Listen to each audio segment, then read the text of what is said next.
ഒരു സമാധിയായിട്ടുള്ള ഒരാളുടെ കാര്യത്തെക്കുറിച്ചാണ് തിരുവനന്തപുരത്ത് നിന്ന്. അവിടെയും നോക്കൂ, അത് സ്വാഭാവികമായി സംഭവിക്കാം. അവിടെയും ഈ വർഗീയ ശക്തികൾ കടന്നു കയറാൻ ശ്രമിക്കുന്നു എന്നുള്ളതാണ് ജീർണത. ആ ജീർണത സൃഷ്ടിച്ചുകൊണ്ട് നമ്മുടെ സംസ്ഥാനത്തെ കലാപകലുഷിതമാക്കാനുള്ള ഒരു അന്തരീക്ഷം സൃഷ്ടിക്കാനുള്ള സാഹചര്യം നമ്മൾ ഒരുക്കി കൊടുക്കണോ എന്നുള്ളതാണ് ആലോചിക്കേണ്ടത്. KPCC പ്രസിഡന്റിൻ്റെയും അതുപോലെ തന്നെ പ്രതിപക്ഷ നേതാവ് VD സതീശൻ്റെയും ഒക്കെ കാര്യത്തിലേക്ക് ഞാൻ അധികം കടക്കുന്നില്ല. കഴിഞ്ഞ ദിവസമാണ് നോക്കൂ, നമ്മൾ സാധാരണക്കാരിൽ സാധാരണക്കാരായ ആളുകൾ ഈ സമാധിയൊക്കെ അടയുന്നതിനെ കുറിച്ച് ചർച്ച ചെയ്യുമ്പോൾ KPCC പ്രസിഡന്റിന്റെ വീട്ടിൽ, ആഫീസിൽ, MP ക്വാർട്ടേഴ്സിൽ എന്താ സംഭവിക്കുന്നത്? കഴിഞ്ഞ 28 വർഷക്കാലം ഞാൻ മാധ്യമ മേഖലയിൽ പ്രവർത്തിച്ചിട്ടുള്ളയാളാണ്.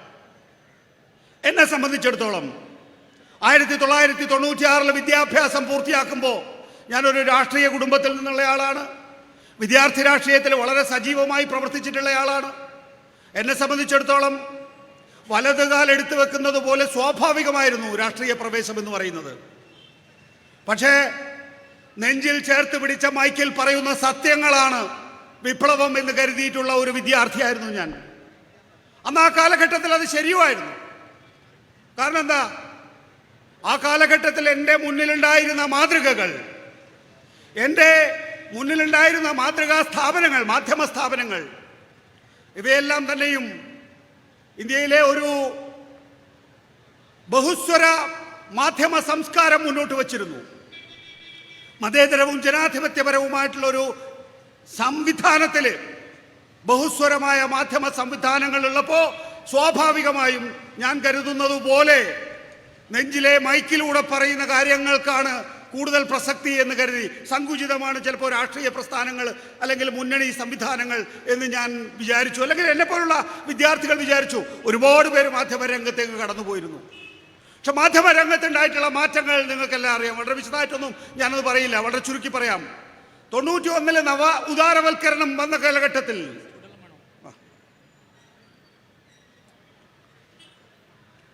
91 നവ ഉദാരവൽക്കരണ സമീപനം ഉണ്ടായപ്പോൾ മാധ്യമങ്ങൾ കോർപ്പറേറ്റ് കോൺഗ്ലോമറേറ്റിന്റെ ഭാഗമായി മാറി. മാധ്യമങ്ങളെ സംബന്ധിച്ചിടത്തോളം കോർപ്പറേറ്റ് മുതലാളിമാരുടെ അല്ലെങ്കിൽ കോർപ്പറേറ്റ് കമ്പനികളുടെ ഭാഗമായി നിന്നുകൊണ്ട് കങ്കാണി സ്വഭാവത്തോടു കൂടി, സാധാരണഗതിയിൽ കങ്കാണി എന്ന് പറയുന്നത് എന്താ? മുതലാളിയെ ബഹുമാനിക്കാൻ പഠിപ്പിക്കുക, മുതലാളിയുടെ ശത്രുക്കളെ ഭീഷണിപ്പെടുത്തുക, മുതലാളിക്ക് വേണ്ടി ഭരണകൂടവുമായി വിലപേശുക, ഇതൊക്കെയായിരുന്നു സാധാരണഗതിയിൽ പഴയ നാടുവാഴി കാലഘട്ടത്തിൽ ഈ കങ്കാണിമാർ ചെയ്തതെങ്കിൽ 91 ഈ കോർപ്പറേറ്റ് കോൺഗ്ലോമറേറ്റിന്റെ ഭാഗമായിട്ടുള്ള മാധ്യമങ്ങൾ ഈ തരത്തിൽ പ്രവർത്തിച്ചു തുടങ്ങിയെന്ന് നമ്മൾ അറിയാം. പിന്നീട് 2014 ആകുമ്പോഴേക്കും നരേന്ദ്രമോദി ചങ്ങാത്ത മുതലാളിത്തം കൊണ്ടുവന്നു. അദാനിയും അംബാനിയും മാത്രമായി ആശ്രയം മാധ്യമങ്ങളെ സംബന്ധിച്ചിടത്തോളം ഈ പറയുന്ന 2 കമ്പനികളിൽ 1,20,000 മാധ്യമ സ്ഥാപനങ്ങളുണ്ട് നമ്മുടെ നാട്ടിലാകെ. അതിൽ 22,000 പത്രമാധ്യമങ്ങളാണ്, 950 ടെലിവിഷൻ ചാനലുകളാണ്, അതിൽ 350 വാർത്താ ചാനലുകളാണ്, 850 FM സ്റ്റേഷനുകളുണ്ട്. ഈ മാധ്യമങ്ങളെല്ലാം സംബന്ധിച്ചിടത്തോളം ഈ കോർപ്പറേറ്റ് കോൺഗ്ലോമറേറ്റിൻ്റെയോ അല്ലെങ്കിൽ അതിൽ നിന്നും ചുരുങ്ങി ചങ്ങാത്ത മുതലാളിത്തത്തിൻ്റെയോ ഭാഗമാകുന്നതിലൂടെ പൂർണ്ണമായും മാധ്യമ ഉത്തരവാദിത്തം നിർവഹിക്കാതെയായി എന്നുള്ളതാണ് നമ്മൾ കണ്ടിട്ടുള്ളത്. 2014 മുതൽ 2024 വരെയുള്ള കാലഘട്ടത്തിൽ നിങ്ങൾ സൂക്ഷ്മമായി ശ്രദ്ധിച്ചാൽ മനസ്സിലാകും, മാധ്യമരംഗം പൂർണ്ണമായും സർക്കാരിൻ്റെ വാഴ്ത്തലുകൾ മാത്രമായി അല്ലെങ്കിൽ സംഘപരിവാറിൻ്റെ വാഴ്ത്തലുകൾ മാത്രമായി എന്നുള്ളത്. 2024 മുതൽ ഒരു പ്രത്യേക സ്ഥിതിവിശേഷം സംജാതമായിട്ടുണ്ട്. ആ സ്ഥിതിവിശേഷം എന്താ? ആ സ്ഥിതിവിശേഷം എന്ന് പറയുന്നത് മാധ്യമ മുതലാളിമാർ, അതായത് മറ്റ് കോർപ്പറേറ്റ് സ്ഥാപനങ്ങളുടെ ഉടമസ്ഥതയിൽ നിന്ന് മാധ്യമങ്ങൾ ഏറ്റെടുത്ത് സർക്കാരുകളുമായി ചങ്ങാത്തത്തിലേക്ക് എത്തിയിട്ടുള്ള ഉടമകൾ, അവര് ഭരണ നേതൃത്വത്തിൽ നേരിട്ട് പങ്കാളിത്തം വഹിച്ചു തുടങ്ങിയിരിക്കുന്നു. ഇപ്പോൾ നമ്മൾ 2024 2 തെരഞ്ഞെടുപ്പുകൾ പ്രധാനമായും കണ്ടു. ഒന്ന് ഇന്ത്യയിലെയും 2 അമേരിക്കയിലെയും. അമേരിക്കൻ പ്രസിഡന്റ് തെരഞ്ഞെടുപ്പിൽ ഡൊണാൾഡ് ട്രംപ് വിജയിക്കുന്നു. നമുക്കറിയാം, ഒരു മദ്രാസുകാരിയാണ് വൈറ്റ് സുപ്രീമിസ്റ്റ് ആയിട്ടുള്ള ഡൊണാൾഡ് ട്രംപിനെതിരായി മത്സരിച്ചിട്ടുള്ളത്. പക്ഷെ അവിടെ മദ്രാസുകാരിയായിട്ടുള്ള കമലാ ഹാരിസ് അതിശക്തമായ പോരാട്ടം നടത്തി. സർവേകളിൽ നമ്മളിവിടെ കാണുന്ന സർവേകളൊന്നുമല്ല, കുറച്ചുകൂടി ശാസ്ത്രീയമായിട്ടാണ് ആ പാശ്ചാത്യ രാജ്യങ്ങളിലൊക്കെ സർവേ നടത്തുന്നത്. ആളുകൾ പറയും അഭിപ്രായം തെരഞ്ഞെടുപ്പിന് മുമ്പും ആ നിലയിൽ നോക്കുമ്പോൾ കമലാ ഹാരിസിന് 2-3 പോയിന്റ് വൈറ്റ് സുപ്രീമിസ്റ്റ് ആയിട്ടുള്ള ഡൊണാൾഡ് ട്രംപിനേക്കാൾ കൂടുതൽ വരുന്നു. ഡൊണാൾഡ് ട്രംപിനെ ആ സമയത്ത് സഹായിക്കാൻ എത്തിയിട്ടുള്ളത് നമുക്കറിയാം. അദ്ദേഹത്തോടൊപ്പം ഉള്ള ഏറ്റവും വലിയ ലോകത്തിലെ ഏറ്റവും സമ്പന്നനായിട്ടുള്ള മുതലാളി ഇലോൺ മസ്ക് ആണ്. ഇലോൺ മസ്ക് അദ്ദേഹത്തിന്റെ മൈക്രോ ബ്ലോഗറായിട്ടുള്ള ആദ്യ കാലഘട്ടത്തിലെ ട്വിറ്റർ പിന്നീട് എക്സായി രൂപാന്തരം പ്രാപിച്ചു. എക്സിന്റെ പൂർണ്ണ സഹായം ഡൊണാൾഡ് ട്രംപിന് നൽകി എന്ന് മാത്രമല്ല, ആള് കുറഞ്ഞു തുടങ്ങിയിട്ടുള്ള ഡൊണാൾഡ് ട്രംപിന്റെ തെരഞ്ഞെടുപ്പ് പ്രചരണ യോഗത്തില് എത്തുന്ന ഓരോരാൾക്കും, അതായത് വരുന്നവരിൽ നറുക്കെടുത്ത് ഓരോരുത്തർക്ക് അയാള് $1 ദശലക്ഷം സമ്മാനമായും നൽകി. അങ്ങനെ വലിയ തോതില് കുപ്രചരണങ്ങൾ അഴിച്ചുവിട്ടുകൊണ്ട്, വലിയ തോതില് ഡൊണാൾഡ് ട്രംപിനെ സഹായിച്ചുകൊണ്ട്, വലിയ തോതിൽ സാമ്പത്തികമായി ഡൊണാൾഡ് ട്രംപിനെ ഉയർത്തിപ്പിടിച്ചുകൊണ്ട് കമലാ ഹാരിസ് എന്ന് പറയുന്ന മദ്രാസുകാരിയുടെ മകളെ അന്ന് ഇലോൺ മസ്ക് തോപ്പിച്ചു. ഇപ്പോ ഇലോൺ മസ്ക് ഭരണത്തിൽ നേരിട്ട് പങ്കാളിത്തതാ ഞാൻ പറഞ്ഞേ, മൂന്നാമതൊരു ഘട്ടം കൂടി ഉണ്ടായിരിക്കുന്നു. ആ മൂന്നാമതൊരു ഘട്ടം എന്ന് പറയുന്നത് ഇലോൺ മസ്ക് എന്ന് പറയുന്ന ലോകത്തിലെ ഏറ്റവും വലിയ മുതലാളി അമേരിക്കയുടെ ഭരണം പരോക്ഷമായി ഏറ്റെടുത്തിരിക്കുന്നു എന്നുള്ളതാണ്. ഇപ്പോ അമേരിക്ക ഫസ്റ്റ് എന്ന് പറയുന്ന ഡൊണാൾഡ് ട്രംപിന്റെ ഏറ്റവും പ്രധാനപ്പെട്ട പദ്ധതി നടത്തിക്കൊണ്ടുപോകുന്നത് ഇലോൺ മസ്ക് ആയിരിക്കുന്നതാണ്. ഡൊണാൾഡ് ട്രംപിന്റെ ഉദ്ഘാടനത്തോടുകൂടി നവ ഉദാരവൽക്കരണത്തിൽ അല്ലെങ്കിൽ തീവ്ര വലതുപക്ഷ സമീപനത്തിൽ വലിയൊരു മാറ്റം ലോകമാകമാനം ഉണ്ടാകുമെന്നുള്ളതാണ് ഇപ്പോൾ അന്താരാഷ്ട്ര മാധ്യമങ്ങൾ റിപ്പോർട്ട് ചെയ്യുന്നത്. ഇവിടെ ഇന്ത്യയിലും സ്ഥിതി വ്യത്യസ്തമല്ല. ഇന്ത്യയിൽ ഡൊണാൾഡ് ട്രംപിനെ സംബന്ധിച്ചിടത്തോളം ഇലോൺ മസ്ക് ആണ് അദ്ദേഹത്തിന്റെ ഏറ്റവും പ്രധാനപ്പെട്ട സഹായിയെങ്കിൽ, നേരിട്ട് ഭരണം നേതൃത്വം ഏറ്റെടുക്കുന്നതെങ്കിൽ ഇന്ത്യയിൽ നരേന്ദ്രമോദിക്കൊപ്പമുള്ളത് അദാനിയാണ് എന്നുള്ളതാണ്. ഞാൻ നേരത്തെ പറഞ്ഞ 350 ടെലിവിഷൻ ചാനലുകളിൽ, വാർത്താ ചാനലുകളിൽ 72 ഇപ്പോൾ അംബാനിയുടെ കയ്യിലും ഏതാണ്ട് അത്രയോളം എണ്ണം അദാനിയുടെയും കയ്യിലാണ് എന്നുള്ളതാണ്. NDTVയെയും ദ ക്വിൻറ്റിനെയും ഏറ്റെടുത്തുകൊണ്ട് ഇതിനകം തന്നെ ഇന്ത്യയിലെ വാർത്താ സംവിധാനത്തിൽ ശക്തമായ മുന്നേറ്റം നടത്താൻ, അല്ലെങ്കിൽ വാർത്താ സംവിധാനമാകെ പിടിച്ചെടുക്കാൻ അംബാനിക്കും അദാനിക്കും സാധിച്ചു കഴിഞ്ഞിരിക്കുന്നു എന്നുള്ളതാണ്. മാധ്യമങ്ങളാകെ ഇന്നിപ്പോ കോർപ്പറേറ്റ് സംവിധാനത്തിന് കീഴിലായി കഴിഞ്ഞിരിക്കുന്നു. കോർപ്പറേറ്റ് സംവിധാനങ്ങൾക്കാകട്ടെ കേന്ദ്ര സർക്കാരിനെ പ്രീതിപ്പെടുത്തിയല്ലാതെ മുന്നോട്ട് പോകാതിരിക്കാൻ കഴിയില്ല എന്നുള്ള അവസ്ഥ വന്നിരിക്കുന്നു. ഈ ഘട്ടത്തിൽ നമ്മളെ സംബന്ധിച്ചിടത്തോളം നമ്മളുടെയൊക്കെ എത്തുന്ന വാർത്തകളെല്ലാം തന്നെയും ഈ പറയുന്ന കേന്ദ്ര ഭരണത്തിൽ അല്ലെങ്കിൽ സംഘപരിവാർ ആഗ്രഹിക്കുന്ന രീതിയിൽ മാത്രമായി ചുരുങ്ങുകയാണ് ചെയ്തിട്ടുള്ളത് എന്നുള്ളതാണ് ഏറ്റവും പ്രധാനപ്പെട്ട ദുരന്തം. ഈ സമീപകാലത്തെ നമുക്ക് സ്വതന്ത്രമായ വാർത്തകൾ ഉണ്ടാകുന്നില്ല. പക്ഷേ അങ്ങനെ ഉണ്ടാകാത്ത കാലഘട്ടത്തിലും BJPയെ കേവല ഭൂരിപക്ഷത്തിൽ നിന്ന് താഴെ ഇറക്കാൻ ഇന്ത്യൻ ജനാധിപത്യത്തിന് കഴിഞ്ഞു എന്നുള്ള കാര്യം നമ്മൾ മനസ്സിലാക്കുമ്പോൾ ചരിത്രം ആർക്കും വഴിപ്പെടുന്നതല്ല എന്നുള്ള തിരിച്ചറിവ് നമുക്കുണ്ടാവുകയാണ്. അതെങ്ങനെ സാധിക്കുന്നു? ഇന്ത്യയിലെ എല്ലാ മുതലാളിമാരും കേന്ദ്ര സർക്കാരിനെ അനുകൂലിക്കുന്നു, അവരെ സാമ്പത്തികമായി സഹായിക്കുന്നു. ഇന്ത്യയിലെ എല്ലാ മാധ്യമങ്ങളും കേന്ദ്ര സർക്കാരിനെ സഹായിക്കുന്നു, അവരെ പിന്തുണയ്ക്കുന്നു. ജുഡീഷ്യറി പോലും ഒരു പരിധിവരെ ഈ പറയുന്ന മതാധിഷ്ഠിത രാഷ്ട്രത്തിന്റെ ഭാഗമാണ് എന്ന് തോന്നിപ്പിക്കുന്ന രീതിയിലുള്ള വിധിന്യായങ്ങൾ പുറപ്പെടുവിക്കുന്നു. അതാണ് ഞാൻ നേരത്തെ പറഞ്ഞ DY ചന്ദ്രചൂഡിന്റെ നിലപാട്. എന്തിന്? ശേഖർ കുമാർ യാദവ് എന്ന് പറയുന്ന ഉത്തർപ്രദേശിലെ അലഹബാദ് ഹൈക്കോടതിയിലെ ഒരു ജഡ്ജി പറയല്ലേ, ഭൂരിപക്ഷ തീരുമാനപ്രകാരമായിരിക്കണം രാജ്യം ഭരിക്കേണ്ടത് എന്ന്. അയാൾ നേരത്തെ പറഞ്ഞെന്താ? ഓക്സിജൻ ശ്വസിക്കുകയും ഓക്സിജൻ പുറത്തേക്ക് വിടുകയും ചെയ്യുന്ന ഒരേ ഒരു ജീവിയാണ് പശു എന്നാണ്. അത്തരം കാലഘട്ടത്തിൽ തന്നെ ഒരു മണ്ടനായി വിലയിരുത്തിയിട്ടുള്ള ആളാണെങ്കിൽ പോലും ഇപ്പോ തീവ്ര വലതുപക്ഷ വർഗീയ നിലപാടുമായിട്ട് അയാൾ മുന്നോട്ട് പോകുമ്പോഴും അയാളെ പിന്തുണക്കാൻ എത്തുന്നത് ഉത്തർപ്രദേശിലെ മുഖ്യമന്ത്രിയായിട്ടുള്ള യോഗി ആദിത്യനാഥാണ്. അതായത് ഭരണകൂടമാണ് ഈ ജുഡീഷ്യൽ സംവിധാനത്തിൽ പ്രത്യേകിച്ച് ജഡ്ജിമാരോട് ഇത്തരം കാര്യങ്ങൾ പറയണമെന്ന് നിർദ്ദേശിക്കുന്നത് എന്ന് തോന്നിപ്പിക്കുന്ന വിധത്തിലാണ് ഉത്തർപ്രദേശ് മുഖ്യമന്ത്രി യോഗി ആദിത്യനാഥിന്റെ നിലപാടുകൾ. ഞാൻ പറഞ്ഞു വന്നത് നോക്കൂ, മാധ്യമങ്ങൾ,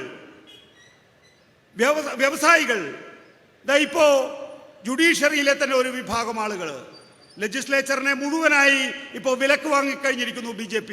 എവിടെയൊക്കെ പ്രതിപക്ഷമുണ്ടോ, എവിടെയൊക്കെ ജനാധിപത്യ രീതിയിൽ നിയമസഭകൾ പ്രവർത്തിക്കുന്നുണ്ടോ, അവിടെയൊക്കെ തന്നെയും ഇതിനകം തന്നെ BJP ചാക്കുമായി എത്തി നിയമസഭാംഗങ്ങളെ ഇപ്പോൾ കയ്യിലെടുത്ത് കഴിഞ്ഞിരിക്കുകയാണ്. ഈ കാലഘട്ടത്തിൽ നോക്കൂ, 2002 ഗുജറാത്ത് കലാപം റിപ്പോർട്ട് ചെയ്യാൻ പോയിട്ടുള്ള ആളാണ് ഞാൻ. 1998 നരേന്ദ്രമോദി BJPയുടെ ജനറൽ സെക്രട്ടറി ആയിട്ട് RSSലെ റിക്രൂട്ടാണ്. 1998 നരേന്ദ്രമോദി ഡൽഹിയിലെത്തുമ്പോൾ, BJP ഓഫീസിലേക്ക് എത്തുമ്പോൾ, സാധാരണഗതിയിൽ ഈ RSSകാരുടെ ഒരു പ്രത്യേകതയുണ്ട്. അവർ സാധാരണക്കാരെ പോലെ അഭിനയിക്കും, സാധാരണക്കാരെ പോലെ ഇടപഴകും. ഞങ്ങളൊക്കെ BJP ഓഫീസിൽ പോകുമ്പോൾ എന്നും കാണുന്ന ആളാണ് നരേന്ദ്രമോദി.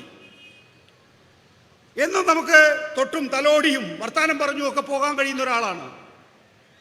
ആ സമയത്താണ് 2001 കച്ച് ഭൂകമ്പം ഉണ്ടാകുന്നത്. കച്ച് ഭൂകമ്പം എന്ന് പറയുമ്പോൾ കേശുഭായ് പട്ടേലാണെന്ന് ഗുജറാത്ത് മുഖ്യമന്ത്രി. അവിടെ സാധാരണഗതിയിൽ ഗുജറാത്ത് എന്ന് പറയുന്നത് BJPയെ സംബന്ധിച്ചിടത്തോളമുള്ള വളരെ അപൂർവം സംസ്ഥാനങ്ങളിലൊന്നാണ്. അവിടെ രക്ഷാപ്രവർത്തനം നടക്കുന്നില്ല, ദുരിതാശ്വാസ പ്രവർത്തനം നടക്കുന്നില്ല, പുനരധിവാസ പ്രവർത്തനം നടക്കുന്നില്ല.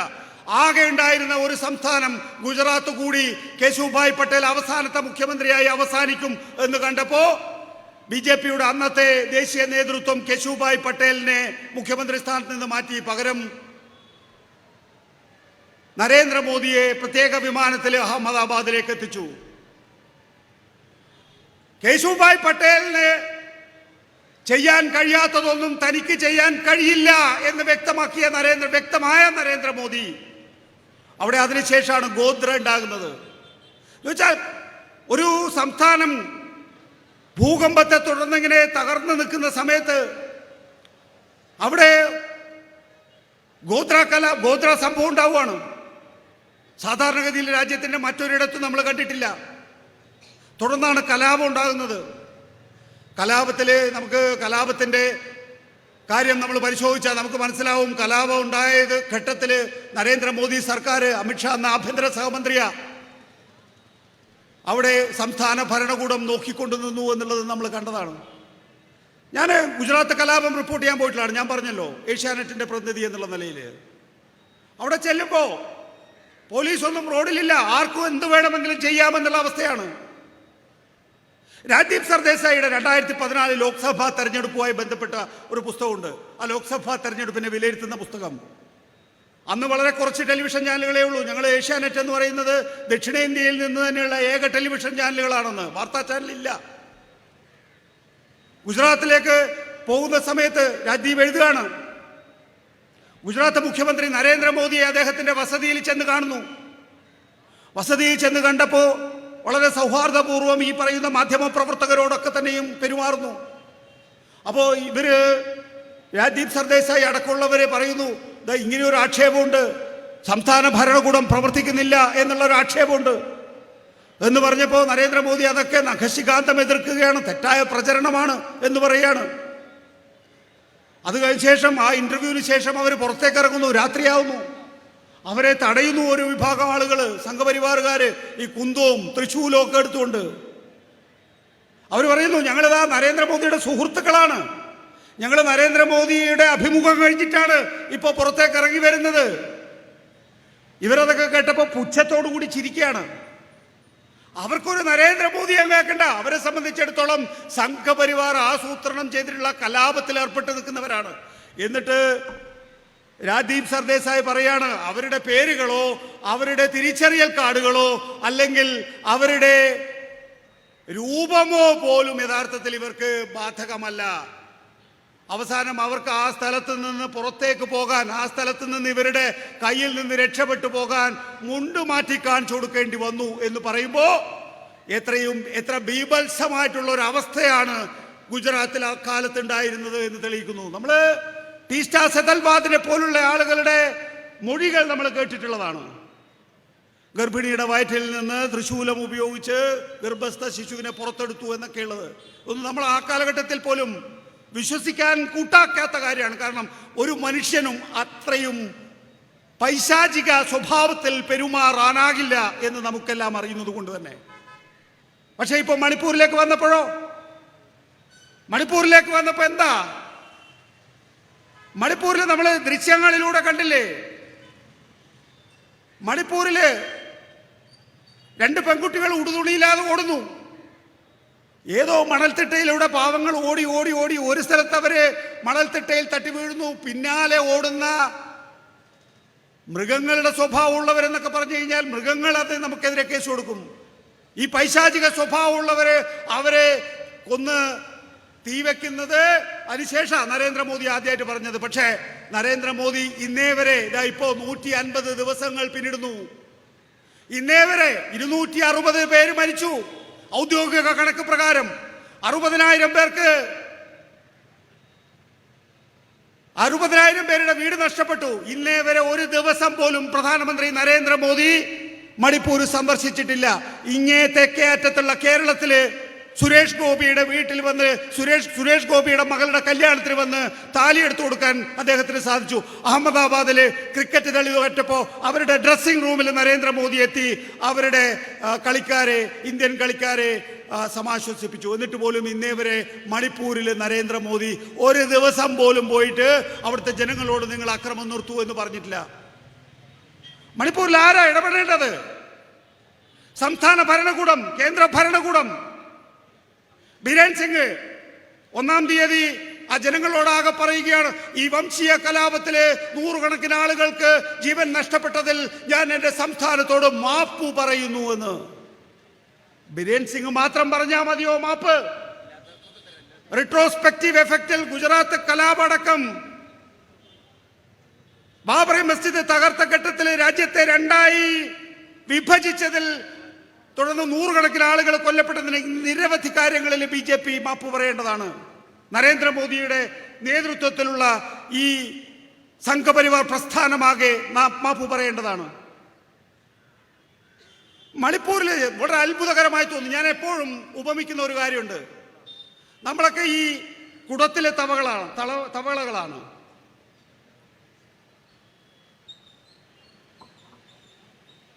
നമ്മള് തിളച്ച വെള്ളത്തിലേക്ക് നമ്മളെ പിടിച്ചിട്ടാല്, ഒരു തവളയെ പിടിച്ചിട്ടാല് ആ തവള ചാടി പുറത്തേക്ക് പോകും. എന്നാല് ഒരു കുടം പതുക്കെ പതുക്കെ ചൂടാക്കി കൊണ്ടിരുന്നു കഴിഞ്ഞാൽ നമുക്കറിയില്ല നമ്മൾ ചാവാൻ പോവുകയാണെന്ന്. നമ്മൾ വെന്ത് ചെന്താൽ മാത്രം ചത്തുപോകും നമ്മൾ എന്ന് പറയുന്ന പോലെയാ. നോക്കൂ, നമ്മുടെ ഭരണകൂടം ബിരേൻ സിംഗിന്റെ മണിപ്പൂർ സർക്കാരായാലും നരേന്ദ്രമോദിയുടെ കേന്ദ്ര സർക്കാരായാലും സാധാരണഗതിയിൽ ചെയ്യേണ്ട കാര്യങ്ങൾ പോലും ചെയ്തിട്ടില്ല. നമുക്കറിയാം, സുപ്രീം കോടതിയാണ് പ്രത്യേക അന്വേഷണ സംഘത്തെ നിയോഗിച്ചിട്ടുള്ളത്, സ്പെഷ്യൽ ഇൻവെസ്റ്റിഗേഷൻ ടീമിനെ നിയോഗിച്ചിട്ടുള്ളത് സുപ്രീം കോടതിയാണ്. അതിന്മേലൊരു ജുഡീഷ്യൽ മേൽനോട്ടത്തിന് വേണ്ടി ഗീതാ മിത്തൽ കമ്മീഷനെ നിയോഗിച്ചിട്ടുള്ളത്. ഇതെല്ലാം സാധാരണഗതിയിൽ അന്വേഷണ സംഘത്തെ നിയോഗിക്കേണ്ടത്. അതിന്മേൽ നിരീക്ഷണങ്ങൾ ആവശ്യമാണെങ്കിൽ ആ നിരീക്ഷണ സമിതിയെ ഏർപ്പാടാക്കേണ്ടതൊക്കെ തന്നെയും സംസ്ഥാന കേന്ദ്ര ഭരണകൂടമാണ്. ആ കാര്യങ്ങളൊന്നും സംസ്ഥാന കേന്ദ്ര ഭരണകൂടം ചെയ്യുന്നില്ല. എന്നിട്ട് അവസാനം പറയാണ് മാപ്പേ മാപ്പേ മാപ്പേ എന്ന്. ഒരു തവണ നോക്കൂ, നമ്മുടെ നാട്ടിലേക്ക് നാളെ ഈ തരത്തിലുള്ള ഹിന്ദുത്വ ശക്തി പ്രാപിച്ചാല്, ഈ വർഗീയവാദികൾ നമ്മുടെ നാട്ടിലേക്ക് കടന്നു കയറിയാല് നമ്മൾ ഇങ്ങനെ പരസ്പരം ഏറ്റുമുട്ടിയ ഇപ്പൊ സാധാരണഗതിയിലുള്ള കലാപമല്ല, കത്തിക്കുത്തല്ല മണിപ്പൂരിൽ നടക്കുന്നത്. 2 രാജ്യങ്ങൾ തമ്മിൽ ഏറ്റുമുട്ടുന്നത് പോലെ മിസൈലുകൾ അങ്ങോട്ടും ഇങ്ങോട്ടും അയച്ചുകൊണ്ടാണ് ആ ചെറിയ സംസ്ഥാനത്ത് ഏറ്റുമുട്ടുന്നത്.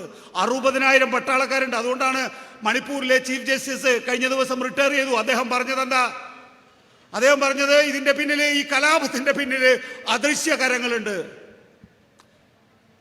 ഈ കോൺഫ്ലിക്റ്റ് ഫാറ്റിഗ് ഉണ്ട്. എല്ലാ കലാപങ്ങൾക്കും ഒരു കാര്യം വ്യക്തമാണ്, നമ്മുടെ രാജ്യത്തിന്റെ ഒരു ശക്തി അനുസരിച്ച് ഒരു സംസ്ഥാനത്തിലും 24 മണിക്കൂറിനപ്പുറത്തേക്ക് പോകുന്ന കലാപം സാധ്യമല്ല. അടിച്ചമർത്താനുള്ള ശക്തി നമ്മുടെ രാജ്യത്തിനുണ്ട്. പക്ഷെ മണിപ്പൂരില് 60,000 സൈനികര്, ആ വളരെ ചെറിയ സംസ്ഥാനത്ത് 60,000 സൈനികര് വിന്യസിക്കപ്പെട്ടിട്ടും ആ കലാപം അടിച്ചമർത്തപ്പെടുന്നില്ല എന്നുള്ളതാണ്. എന്നിട്ടാണ് ചീഫ് ജസ്റ്റിസ് പറയുന്നത് കലാപം ഈ കോൺഫ്ലിക്റ്റ് ഫാറ്റിഗിലൂടെ അവസാനിച്ചു, അത് തനിയെ കെട്ടടങ്ങി എന്ന് കരുതുന്ന ഘട്ടത്തിൽ അതുവരെ സംഘർഷം ഉണ്ടാകാതിരുന്ന വേറൊരിടത്ത് സംഘർഷം ആരംഭിക്കുകയാണ്. ഇതിന് പിന്നിൽ ആരോ ഉണ്ട് എന്ന് ചീഫ് ജസ്റ്റിസ് തന്നെ അഭിപ്രായപ്പെടുന്ന ഒരു കാലഘട്ടമാണിത്. അതാരാണെന്ന് നമുക്കറിയാം, പരസ്പരം ഏറ്റുമുട്ടി. എന്നിട്ട് അദ്ദേഹം തന്നെ പറയാണ് ഇതൊരു വടക്ക് കിഴക്കൻ സംസ്ഥാനങ്ങളെ ഡീസ്റ്റെബിലൈസ് ചെയ്യാനുള്ള ഗ്രാൻഡ് ഡിസൈൻ ആണ് എന്ന്. എല്ലാ സംസ്കാരങ്ങളെയും ഇല്ലാതാക്കണം, ഭാഷകളെയും ഇല്ലാതാക്കണം. ഒരു രാജ്യം ഒരു തെരഞ്ഞെടുപ്പ് എന്ന നിലയിൽ, ഒരു രാജ്യം എന്ന നിലയിൽ ഒരു ഏകശിലാരൂപമാക്കി ഈ രാജ്യത്തെ മാറ്റിയെടുക്കണം എന്നുള്ളതാണ്. മണിപ്പൂരിൽ ഇതാണ് സംഭവിക്കുന്നതെങ്കിൽ ഇത് നാളെ നമുക്ക് സംഭവിച്ചുകൂടായികയില്ല. ഒരു കാര്യം ഉറപ്പിച്ചു പറയാൻ സാധിക്കും. നോക്കൂ, 2026 നിയമസഭാ തെരഞ്ഞെടുപ്പ് പ്രിയപ്പെട്ട സുഹൃത്തുക്കളെ, നമ്മളെല്ലാം സംബന്ധിച്ചിടത്തോളം ഏറ്റവും പ്രധാനപ്പെട്ട തെരഞ്ഞെടുപ്പിൽ ഒന്നായിരിക്കും. ഒരു സംശയവും അക്കാര്യത്തിൽ വേണ്ട. കാരണം ഇവിടെയും സ്ഥിതിഗതികൾ രൂപപ്പെട്ടിരിക്കുന്നു എന്ന നല്ല ബോധ്യം ഇപ്പോ ഇടതുപക്ഷത്തിന്റെ എതിരാളികളെ സംബന്ധിച്ചിടത്തോളം ഉണ്ട്. ഞാൻ നേരത്തെ പറഞ്ഞല്ലോ, മാധ്യമ മേഖല എന്ന് പറയുന്നത് ഈ മാധ്യമങ്ങളെ കൂടി ഉൾക്കൊണ്ടുകൊണ്ടുള്ള ഒരു മഹാസഖ്യമാണ് ഇപ്പോ ഇടതുപക്ഷ ജനാധിപത്യ മുന്നണിക്കെതിരെ രൂപം കൊണ്ടിരിക്കുന്നത്. നോക്കൂ, 1957 ആദ്യത്തെ കമ്മ്യൂണിസ്റ്റ് മന്ത്രിസഭയ്ക്കെതിരെയും വിമോചന സമരം ഉണ്ടായിരുന്നു. അന്ന് ഈ പറയുന്ന മാധ്യമങ്ങൾ, അന്ന് അച്ചടി മാധ്യമങ്ങൾ മാത്രമേ ഉള്ളൂ. ആ അച്ചടി മാധ്യമങ്ങൾ, കോൺഗ്രസ് അടക്കമുള്ള രാഷ്ട്രീയ പ്രസ്ഥാനങ്ങൾ, അതുപോലെ തന്നെ സാമ്രാജ്യത്വ ശക്തികൾ, CA അടക്കമുള്ളവര് ആ വിമോചന സമരത്തിൽ പങ്കാളികളായിരുന്നു എന്ന് പറയുന്നത് ഇപ്പോൾ ചരിത്രമാണ്. അത് കഴിഞ്ഞതിന് ശേഷം പിന്നീട് കമ്മ്യൂണിസ്റ്റ് സർക്കാരുകൾ ഉണ്ടായിട്ടുണ്ട്, ഇടതുപക്ഷ ജനാധിപത്യ മുന്നണി സർക്കാർ ഉണ്ടായിട്ടുണ്ട്. അവയ്ക്കെല്ലാം തന്നെയും UDF എന്ന അല്ലെങ്കിൽ കോൺഗ്രസിന്റെ നേതൃത്വത്തിലുള്ള മുന്നണി സംവിധാനത്തെയാണ് നേരിടേണ്ടി വന്നിട്ടുള്ളത്. ഇപ്പൊ അങ്ങനെയാണോ സംഭവിക്കുന്നത്? അല്ല. 1957 കമ്മ്യൂണിസ്റ്റ് മന്ത്രിസഭയ്ക്കെതിരെ വിമോചന സമരം ഉണ്ടായപ്പോൾ ആരൊക്കെ ഒത്തുകൂടിയിരുന്നോ അവരൊക്കെ തന്നെയും ഇപ്പോ ഇടതുപക്ഷ ജനാധിപത്യ മുന്നണി സർക്കാരിനെതിരായിട്ടുള്ള വലിയ കൂട്ടായ്മയിൽ UDFന്റെ നേതൃത്വത്തിലുള്ള ഈ മഹാമുന്നണിയിൽ ഇപ്പോ ഒപ്പം ചേർന്നിരിക്കുന്നു എന്നുള്ളതാണ് യാഥാർത്ഥ്യം. എല്ലാ മാധ്യമങ്ങളും ഉണ്ട് അതിനകത്ത്. അച്ചടി മാധ്യമങ്ങളുണ്ട്, ടെലിവിഷൻ ചാനലുകളുണ്ട്, അതുപോലെ ഓൺലൈൻ മാധ്യമങ്ങളുണ്ട്. വളരെ അത്ഭുതകരമായിട്ടുള്ള കാര്യം, 2 വർഗീയതയും 3 വർഗീയതയും ഇതിനകത്ത് വളരെ സജീവമായി പ്രവർത്തിക്കുന്നു എന്നുള്ളതാണ്. ഒരു ഭാഗത്ത് തീവ്ര ഇസ്ലാമിക വിരോധത്തിന്റെ വിഷം തുപ്പുന്ന മറുനാടൻ മലയാളിയുടെ ഷാജൻ സ്കറിയ, മറുഭാഗത്ത് ജമാഅത്തെ ഇസ്ലാമിയുടെ എല്ലാ മാധ്യമങ്ങളും. ഇവയ്ക്കൊക്കെ തന്നെയും ഒരൊറ്റ പ്ലാറ്റ്ഫോമിൽ നിൽക്കാൻ കഴിയുന്നു എന്നുള്ള അത്ഭുതകരമായിട്ടുള്ള സാഹചര്യമാണ്. പിന്നെ മുഖ്യധാരാ മാധ്യമങ്ങൾ, അതുപോലെ പറയേണ്ടതില്ല. 8ാമത്തെ മോതിരം എന്ന് പറയുന്ന KM മാത്യുവിന്റെ ആത്മകഥയിൽ വളരെ വ്യക്തമായി പറയുന്നുണ്ട്, അപ്പം മരിക്കുമ്പോൾ എൻ്റെ ബ്രദറിനോട്, എൻ്റെ സഹോദരനോട് കൃത്യമായി പറഞ്ഞിരുന്നു, കമ്മ്യൂണിസ്റ്റുകാർ എങ്ങനെയാണ് ഈ രാജ്യത്തിന് അപകടം, ആ രീതിയിലാണ് ഞങ്ങൾ മുന്നോട്ട് പോവുക. ഏഷ്യാനെറ്റ് ഇതിനകം തന്നെ രാജീവ് ചന്ദ്രശേഖരനെ ഏറ്റെടുത്തു. ഇതൊന്നും അറിയാത്ത കാര്യങ്ങളല്ല എന്നുള്ളത് കൊണ്ട് ഞാൻ വിശദമാക്കുന്നില്ല. പിന്നെ RSSന്റെ ഒരു വിഭാഗം, ജമാഅത്തെ ഇസ്ലാമി, SDPI. എന്താണ് ഈ ജമാഅത്തെ ഇസ്ലാമി, എന്താണ് ഈ SDPI? നിരവധിയായിട്ടുള്ള രാഷ്ട്രീയ ആരോപണങ്ങൾ. ഞാൻ പാലക്കാട് നിയമസഭാ ഉപതെരഞ്ഞെടുപ്പിൽ പ്രചാരണത്തിന് പോയിരുന്നു. പാലക്കാട് നിയമസഭാ ഉപതെരഞ്ഞെടുപ്പിൽ പോയപ്പോൾ ആ സമയത്ത് പിണറായി വിജയൻ പറഞ്ഞു, മുസ്ലിം ലീഗിന്റെ സംസ്ഥാന അധ്യക്ഷൻ പാണക്കാട് സാദിഖ് അലി തങ്ങളെ പരാമർശിച്ചുകൊണ്ട്, ജമാഅത്തെ ഇസ്ലാമിയുടെ തീവ്രവാദ സ്വഭാവം കരസ്ഥമാക്കാൻ മുസ്ലിം ലീഗ് ശ്രമിക്കരുത്, അതിൽ സാദിഖ് അലി തങ്ങൾക്ക് പങ്കുണ്ട് എന്ന്. ഞാൻ ഈ മലപ്പുറത്തിൻ്റെയൊക്കെ ടൗൺ അതിൽ വളരെ പ്രധാനപ്പെട്ട റോൾ വഹിച്ചതാണ്. ഐസ്ക്രീം പാർലർ കേസ് ഇന്ത്യ വിഷനാണ് ആ വാർത്ത പുറത്തേക്ക് വിടുന്നത്. ആ കാലഘട്ടം വരെ ഐസ്ക്രീം പാർലർ കേസുമായി ബന്ധപ്പെട്ട് ഒരു മുൻ മന്ത്രി എന്നായിരുന്നു മാധ്യമങ്ങളൊക്കെ വാർത്ത റിപ്പോർട്ട് ചെയ്തിരുന്നെങ്കിൽ ഏതാണ് ആ മന്ത്രി എന്ന് വെളിപ്പെടുത്തുകയും ആ മന്ത്രിക്കെതിരായിട്ടുള്ള വെളിപ്പെടുത്തലുകൾ പുറത്തുവിടുകയും ചെയ്തു. തുടർന്ന് എന്താ സംഭവിച്ചത്? PK കുഞ്ഞാലിക്കുട്ടിക്ക് മന്ത്രിസ്ഥാനം രാജിവെക്കേണ്ടി വന്നു, വ്യവസായ മന്ത്രിസ്ഥാനം രാജിവെക്കേണ്ടി വന്നു. PK കുഞ്ഞാലിക്കുട്ടിക്ക് പാർട്ടി ജനറൽ സെക്രട്ടറി പദം രാജിവെക്കേണ്ടി വന്നു.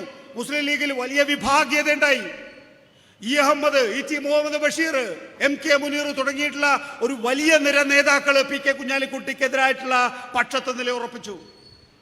ആ സമയത്ത് മന്ത്രിസ്ഥാനത്ത് നിന്ന് ഇറങ്ങേണ്ടി വന്ന അല്ലെങ്കിൽ ജനറൽ സെക്രട്ടറി പദത്തിൽ നിന്ന് ഇറങ്ങേണ്ടി വന്ന പി കെ കുഞ്ഞാലിക്കുട്ടി സംസ്ഥാനമെമ്പാടും വലിയ ജാഥ നടത്തി, സ്വീകരണ പരിപാടികൾ നടത്തി.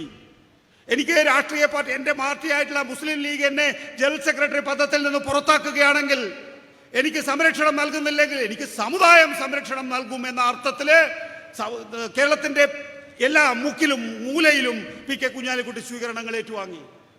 ആ ഘട്ടത്തിൽ ഞാനപ്പോൾ നമ്മുടെ റിപ്പോർട്ടർമാരോട് വിളിച്ചു ചോദിച്ചു, എങ്ങനെയുണ്ട് പി കെ കുഞ്ഞാലിക്കുട്ടിയുടെ സ്വീകരണ പരിപാടികൾ? അവർ എന്നോട് പറയാണ്, സാറേ, സാധാരണഗതിയിൽ ഇതാ വാഹനത്തിൽ നിന്നിറങ്ങി സ്റ്റേജിലേക്ക് നടന്നു പോകേണ്ട പോലും അവസ്ഥയിൽ ആളുകളെ എടുത്തു കയറ്റുകയാണ്. നോക്കുമ്പോൾ എന്താ, ഇപ്പോഴത്തെ SDPIയുടെ പ്രാഥമിക രൂപമായിട്ടുള്ള NDFന്റെ പ്രവർത്തകര് പി കെ കുഞ്ഞാലിക്കുട്ടിക്ക് സംരക്ഷണം ഒരുക്കുന്നു. വലിയ തോതിൽ ആൾപ്പെരുമാറ്റം ആ പറയുന്ന പ്രചരണ യോഗങ്ങളിൽ, സ്വീകരണ പരിപാടികളിൽ വരുന്നു. അന്ന് പാണക്കാട് സയ്യിദ് മുഹമ്മദ് അലി ശിഹാബ് തങ്ങളോട് ഞാൻ ഇന്ത്യ വിഷനിലൂടെ ചോദിച്ച ചോദ്യം എനിക്ക് ഇന്നും ഓർമ്മയുണ്ട്. ഞാൻ ചോദിച്ചു, നിങ്ങളുടെ പ്രസ്ഥാനം ഒരുപക്ഷെ പ്രതിസന്ധി നേരിടുന്നുണ്ടാകും, പക്ഷെ നിങ്ങൾ മതമൗലിക തീവ്രവാദ സംഘടനകളുടെ പിന്തുണയുമായി എന്തിനു മുന്നോട്ട് പോകുന്നു എന്ന് പറഞ്ഞപ്പോൾ പാണക്കാട് സയ്യിദ് മുഹമ്മദ് അലി ശിഹാബ് തങ്ങൾ എന്നോട് പറഞ്ഞ മറുപടി, ഞങ്ങളുടെ പാർട്ടി പ്രതിസന്ധിയിലായാലല്ല, ഇല്ലാതായാൽ പോലും മതമൗലിക തീവ്രവാദ ശക്തികളുടെ പിന്തുണയുമായി ഞങ്ങൾ മുന്നോട്ട് പോകില്ല എന്ന്. ഹൈദരലി തങ്ങളും സമാനമായ നിലപാടാണ് എടുത്തത്.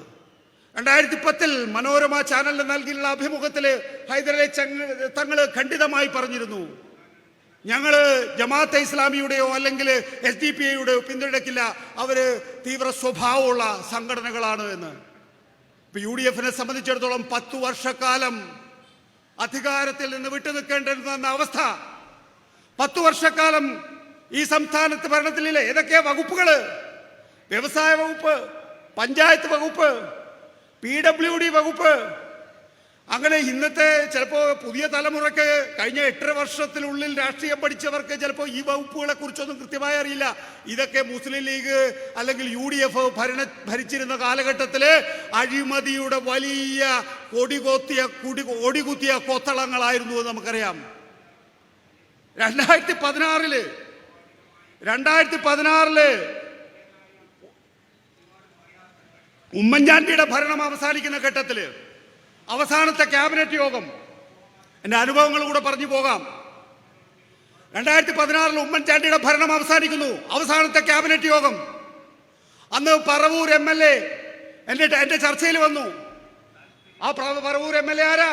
ഇപ്പോഴത്തെ പ്രതിപക്ഷ നേതാവ് വി ഡി സതീശൻ എൻ്റെ ചർച്ചയിലേക്ക് വന്നു. ഞാൻ ശ്രീ വി ഡി സതീശനോട് ചോദിച്ചു, ശ്രീ വി ഡി സതീശൻ, ഇത് കൊള്ളയല്ലേ എന്ന് വെച്ചാൽ കടുംവെട്ട് എന്നാണ് അവസാനത്തെ ക്യാബിനറ്റിന് അറിയുന്നത്. എല്ലാവർക്കും, സകല ജാതി മത ശക്തികൾക്കും, സകല സ്വകാര്യ സംരംഭങ്ങൾക്കും സംസ്ഥാനത്തിന്റെ ഖജനാവങ്ങൾ എടുത്തു കൊടുക്കുകയാണ്. അതിനെയാണ് കടുംവെട്ട് ക്യാബിനറ്റ് എന്ന് വിളിച്ചത്.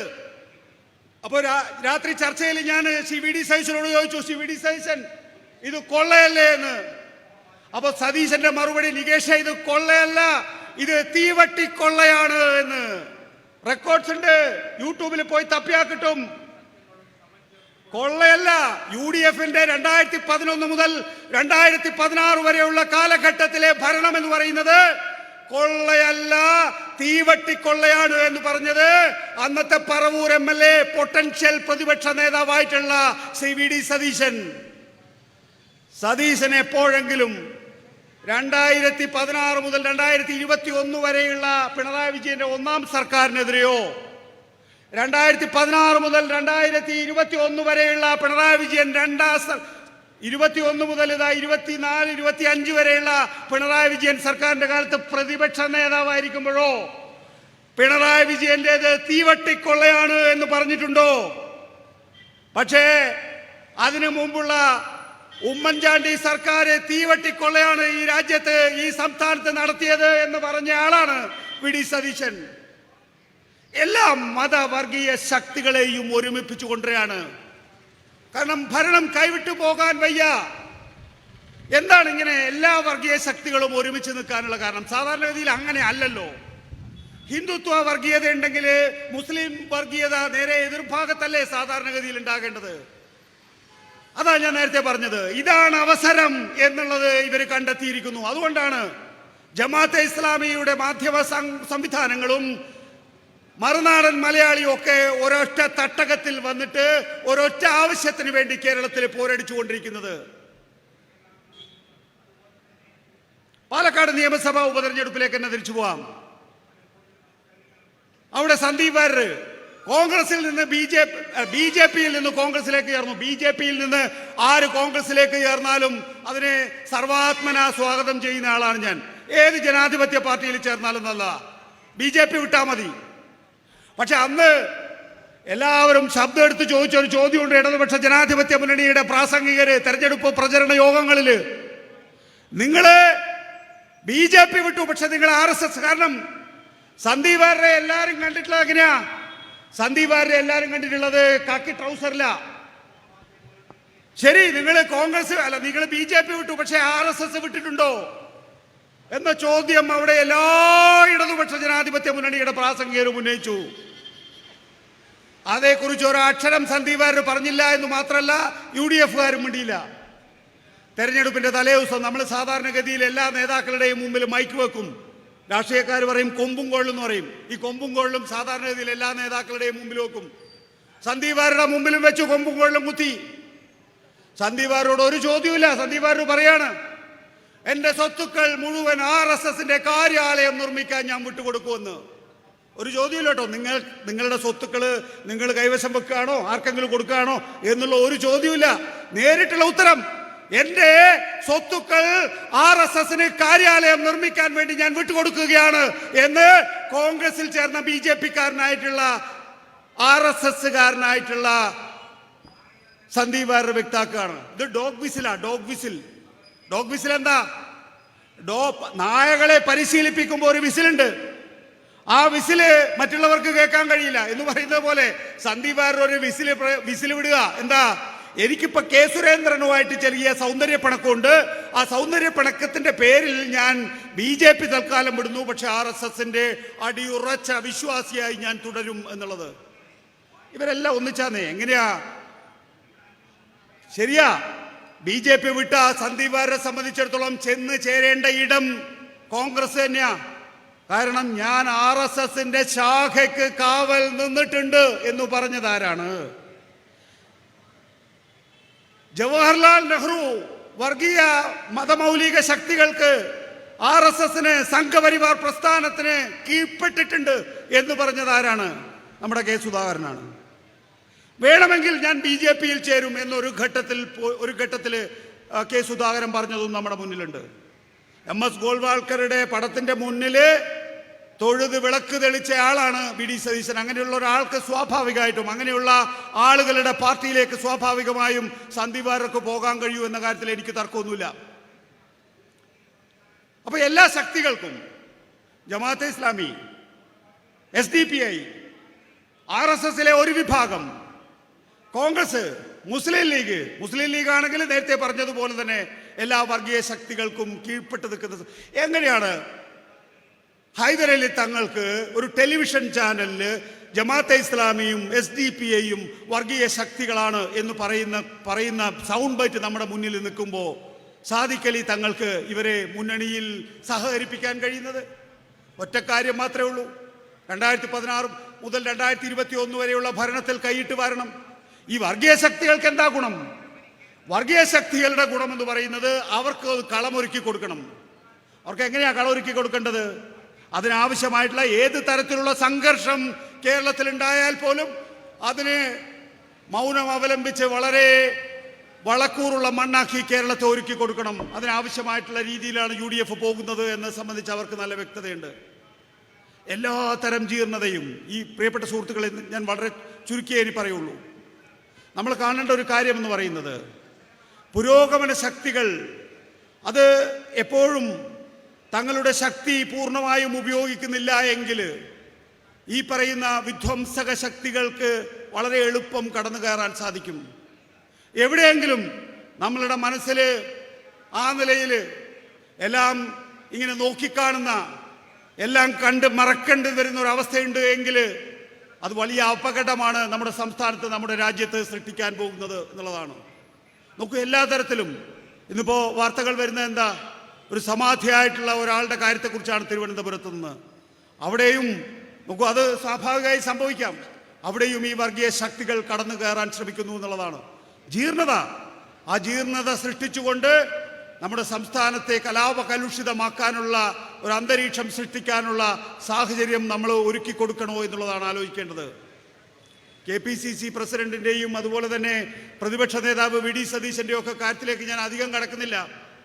കഴിഞ്ഞ ദിവസമാണ്, നോക്കൂ, നമ്മൾ സാധാരണക്കാരിൽ സാധാരണക്കാരായ ആളുകൾ ഈ സമാധിയൊക്കെ അടയുന്നതിനെ കുറിച്ച് ചർച്ച ചെയ്യുമ്പോൾ KPCC പ്രസിഡന്റിന്റെ വീട്ടിൽ, ആഫീസിൽ, MP ക്വാർട്ടേഴ്സിൽ എന്താ സംഭവിക്കുന്നത്? ഞാൻ ടെലിവിഷൻ ചാനലിൽ നിന്നൊക്കെ വിട്ട് ഒരു ദിവസം വീട്ടിൽ TV കാണാനിരിക്കുമുണ്ട്. Kasaragod MP Rajmohan Unnithan, Kasaragod MP Rajmohan Unnithan K സുധാകരന്റെ വീട്ടിൽ പാഞ്ഞെത്തുന്നു. രാജ്മോഹൻ ഉണ്ണിത്താൻ സുധാകരന്റെ വീട്ടിലെ കൂടോത്രം എടുത്തു കൊടുക്കുകയാണ്. രണ്ടാളും KPC പ്രസിഡന്റാന്ന് ആലോചിക്കണം കേട്ടോ. നമ്മുടെ നാട്ടിൽ എത്ര വലിയ KPC പ്രസിഡന്റുമാർ ഇരുന്നിട്ടുണ്ട് ഇന്ദിരാഭവനിൽ, അല്ലെങ്കിൽ KPC പ്രസിഡന്റിന്റെ കസേരയിൽ. രാജ്മോഹൻ ഉണ്ണിത്താൻ കൈയുടെ രൂപം എടുത്തു കൊടുക്കുക K സുധാകരൻ എന്ന് പറയുന്ന കണ്ണൂർ MP ആയിട്ടുള്ള KPC പ്രസിഡന്റിന്. അപ്പൊ സുധാകരൻ പറയുന്നു, അതിനുശേഷം എൻ്റെ കൈ തളർന്നു പോയ പോലെയാണ്. കാലിന്റെ രൂപം എടുത്തു കൊടുക്കുകയാണ്. അപ്പൊ സുധാകരൻ പറയാണ്, എൻ്റെ വലത്തേക്കാല് മുന്നോട്ട് നോക്കുമ്പോൾ ഇടത്തേക്കാല് പിന്നോട്ട് പോവുകയാണ്. സുധാകരന്റെ തലയുടെ രൂപം എടുത്തു കൊടുക്കുമ്പം സുധാകരൻ പറയാണ്, എൻ്റെ തല പോകാത്തത് ഭാഗ്യം എന്ന്. ഞാൻ അന്ന് കണ്ണൂരിൽ പ്രസംഗിച്ചു, സുധാകരൻ ഇത്രയും കാലം പറഞ്ഞുകൊണ്ടിരുന്നത് സുധാകരന്റെ തലയെടുക്കാൻ CPM-കാർ നടക്കുന്നു എന്നാണ്. സുധാകരന്റെ തലയെടുക്കാൻ സുധാകരന്റെ തന്നെ പാർട്ടിക്കാരാണ് ഇപ്പോ പിന്നിൽ നടക്കുന്നത് എന്ന് സുധാകരനെ കൊണ്ട് തന്നെ പറയിപ്പിച്ചിട്ടുണ്ടെങ്കിൽ ഈ കൂടോത്രത്തിൽ നമ്മൾ വിശ്വസിക്കണം പ്രിയപ്പെട്ടവരെ. രാഷ്ട്രീയ വെളിപ്പെടുത്തലല്ലേ സുധാകരൻ നടത്തിയിട്ടുള്ളത്? എന്ത് ജീർണതയാണ്! ബാക്കിയെല്ലാം തമാശയും വിടുക, എന്തൊരു ജീർണതയാണിത്! കേരളത്തിലെ ഒരു രാഷ്ട്രീയ പ്രസ്ഥാനമല്ലേ, ഇന്ത്യയിലെ ഏറ്റവും പഴക്കമേറിയ രാഷ്ട്രീയ പ്രസ്ഥാനമല്ലേ? ഈ രാഷ്ട്രീയ പ്രസ്ഥാനത്തിന്റെ തോളിലേറിയിട്ടല്ലേ ഇന്ത്യൻ ദേശീയത, ഇന്ത്യൻ സ്വാതന്ത്ര്യ സമരം മുന്നോട്ട് പോയിട്ടുള്ളത്. ഈ പ്രതിപക്ഷ നേതാവും KPC പ്രസിഡന്റും ഉമ്മൻചാണ്ടിയുടെ മരണത്തിന് ശേഷം ഒരു പുതുപ്പള്ളിയിലെ നിയമസഭാ ഉപതെരഞ്ഞെടുപ്പ്, ഒരു സിറ്റിംഗ് സീറ്റ്, ആ സിറ്റിംഗ് സീറ്റ് അവർക്ക് തന്നെ കിട്ടുന്നു. മൈക്കിന് വേണ്ടി പിടിവലിയ, ഒരു മൈക്ക്, ഒരു കൂട്ടർ മൈക്ക്, സതീശൻ മൈക്ക് ഇങ്ങോട്ട് വലിക്കുന്നു, സുധാകരൻ മൈക്ക് അങ്ങോട്ട് വലിക്കുന്നു. അവസാനം എല്ലാം കഴിഞ്ഞ് സുധാകരനും സതീശൻ അങ്ങ് മൈക്ക് വലിച്ചെറിഞ്ഞു കൊടുക്കുകയാണ്. നിങ്ങൾ പറയാന്നാലേ എന്നിട്ട് സുധാകരൻ എന്തൊക്കെയോ വിക്കും. സുധാകരനെ സംബന്ധിച്ചിടത്തോളം സുധാകരന് കുറച്ച് പ്രായമല്ല. സുധാകരൻ എന്തോ വിക്കിയും പുറപുറത്തും ഒക്കെ എന്തൊക്കെയോ പറഞ്ഞു. സുധാകരൻ സ്ഥാപിച്ചു, പുതുപ്പള്ളി നിയമസഭാ ഉപതെരഞ്ഞെടുപ്പില് എൻ്റെ, അതായത് സുധാകരന്റെ കരുത്തുകൊണ്ടാണ് ആ നിയമസഭാ മണ്ഡലത്തിൽ ജയിച്ചത് എന്ന്. അപ്പോൾ ആ ചോദ്യം ചോദിക്കുന്ന കൂട്ടത്തിൽ ഒരു കേരളത്തിന് പുറത്തുള്ള ഒരു മാധ്യമ പ്രവർത്തക ഉണ്ടായിരുന്നു. അവർ നീളത്തിൽ ഒരു ഇംഗ്ലീഷിലൊരു ചോദ്യം ചോദിച്ചു. സുധാകരന് ചെവി കേൾക്കാൻ ബുദ്ധിമുട്ടുള്ളതുകൊണ്ട് സുധാകരൻ അത് കേട്ടില്ല. VD സതീശനെ ഒന്ന് നോക്കി. VD സതീശനെ നോക്കുമ്പം VD സതീശൻ ഇല്ലില്ല പ്രസിഡന്റിനോടാണ്. അത് തർജ്ജമ ചെയ്ത് കൊടുക്കാൻ പോലും തയ്യാറാകുന്നില്ല കേട്ടിരിക്കുന്നവര്. എന്താന്ന് വെച്ചാൽ അനുഭവിച്ചോ എന്നുള്ളതാണ്. അടുത്ത പത്രസമ്മേളനത്തിലെത്തിയപ്പോ മൈക്കിന്റെ മുമ്പില്, ക്യാമറയുടെ മുമ്പില് സുധാകരൻ ആദ്യം വന്നു, സതീശൻ വന്നില്ല. അപ്പോ പെണ്ണുങ്ങളായിട്ടുള്ള സഹഭാരവാഹികളോട് സുധാകരൻ ചോദിക്കുന്നുണ്ട്, എവിടെ പോയി VD സതീശൻ? അപ്പോൾ ആ പെണ്ണുങ്ങൾ പറയുന്നുണ്ട്, ഇപ്പൊ വരും എന്ന് പറയുന്നു. ഉടനെ സുധാകരൻ ഒരു മാ കൂട്ടിയിട്ടാണ് പരാമർശം.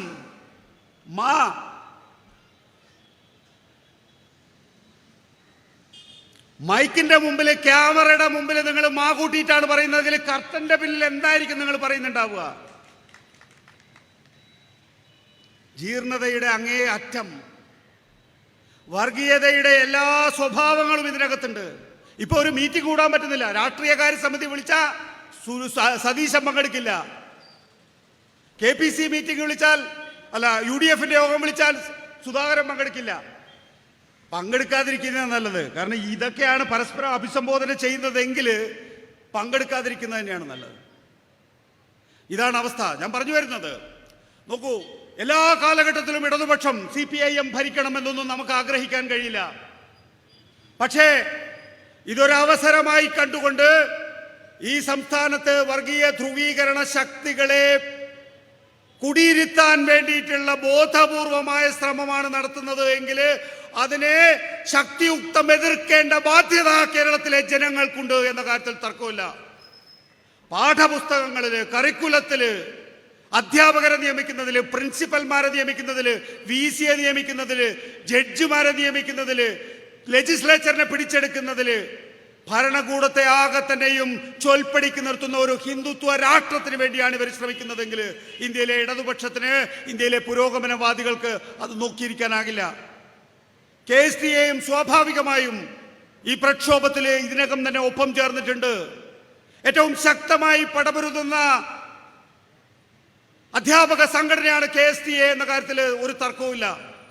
ഞാൻ ഒരിക്കൽ കൂടി 1996 പോവാണ്. 1996 എന്നെ സംബന്ധിച്ചിടത്തോളം വിദ്യാർത്ഥി രാഷ്ട്രീയത്തിൽ സജീവമായിരിക്കുമ്പോഴും സങ്കുചിതമായി ഒരു മുന്നണിയിലോ ഒരു പാർട്ടിയിലോ പ്രവർത്തിക്കുന്നതിനേക്കാൾ നെഞ്ചിൽ ചേർത്ത് പിടിച്ച് പറയുന്ന സത്യങ്ങളിലാണ് വിപ്ലവം എന്ന് കരുതിയ ഒരു വിദ്യാർത്ഥി എന്നുള്ള നിലയിൽ ഇപ്പോ എന്നെ സംബന്ധിച്ചിടത്തോളം കർഷകന്റെ കാലിൻ്റെ അടിയിൽ ഉരുണ്ടുകൂടുന്ന ഈ പറയുന്ന അവന്റെ കാലിൻ്റെ അടിയിലെ വ്രണങ്ങള്, അവൻ ഏറ്റുവാങ്ങുന്ന ബുള്ളറ്റുകൾ, അവനടി ഏറ്റുവാങ്ങുന്ന ബയണറ്റുകൾ, അവൻ ഏറ്റുവാങ്ങുന്ന ലാത്തിയടികൾ, ഇന്ത്യയിലെ തൊഴിലാളി പ്രസ്ഥാനങ്ങൾ, ഇന്ത്യയിലെ വിദ്യാർത്ഥികൾ, ഇന്ത്യയിലെ മഹിളകൾ അവരേറ്റുവാങ്ങുന്ന പീഡനങ്ങൾ, അതിൻ്റെ ഒന്നും ത്യാഗം യഥാർത്ഥത്തിൽ ഇന്ത്യയിലെ മാധ്യമങ്ങളിലുള്ളവര്, മാധ്യമ സ്ഥാപനങ്ങൾ ഏറ്റുവാങ്ങുന്നില്ല എന്നുള്ള തിരിച്ചറിവ് നമ്മളെല്ലാം, എന്നെ സംബന്ധിച്ചിടത്തോളവും മാധ്യമ മേഖലയിലുള്ളവരെ സംബന്ധിച്ചിടത്തോളം ഉണ്ട്. നമ്മളെ സംബന്ധിച്ചിടത്തോളം അതുകൊണ്ടൊരു പോരാട്ടത്തിന്റെ പുതിയ ഭൂമി തുറക്കേണ്ടതുണ്ട്. ആ പുതിയ ഭൂമിയിൽ നമ്മൾ ഈ പോരാട്ടത്തിലൂടെ ഈ രാജ്യത്തെ മതരാഷ്ട്രവാദികളിൽ നിന്ന്, വർഗീയവാദികളിൽ നിന്ന് നമുക്ക് മോചിപ്പിക്കണം. ജനാധിപത്യവും മതേതരത്വവും ഈ രാജ്യത്തിന്റെ സ്ഥായിയായ ഭാവമാക്കേണ്ടതുണ്ട്. അതിന് KSTAയുടെ സമ്മേളനങ്ങൾ, KSTAയുടെ ഊർജ്ജസ്വലമായ പ്രവർത്തനങ്ങൾ സഹായിക്കട്ടെ എന്ന് പറഞ്ഞുകൊണ്ട് ഈ ജില്ലാ സമ്മേളനത്തിന് നിങ്ങൾ ഓരോരുത്തരെയും അഭിവാദ്യം ചെയ്തുകൊണ്ട് ഞാൻ അവസാനിപ്പിക്കുന്നു.